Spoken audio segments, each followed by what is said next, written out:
Začalo to katastrofálne. Máme ťažké obdobie, lebo chlapci hrali relatívne dobre na jeseň, ale teraz ja si myslel, že to pôjde samo aj po dobrej príprave a momentálne takom krčí, že robíme chyby a také sa neopakovali a teraz sa vlastne sústavne dejú a to nastavenie na zápas bolo žalostné, takže výsledok bol, že aj či 7 minúta bolo 4-0 pre domácich.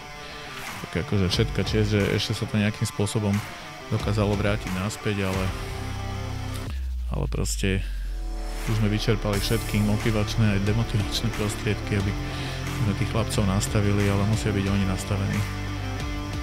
Máme každý zápas kúsek, keď 10-15 minút to ide dobre, ale to je krátko na to, aby sme uspeli. Zo začiatku sme začali výborne, dostali sme sa do vedenia 4-0. Potom v druhej tretine sme troška zaspali. Super sa dostal na koľena, vyrovnal na 4-4.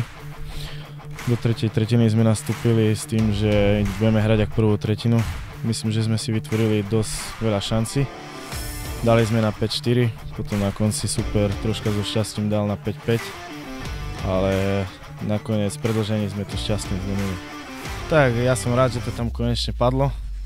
Lebo posledné zápasy mi to tam nechcelo vojsť, ale konečne to tam vošlo a dúfam, že to tak bude pokračovať a budem pomáhať ďalej týmu.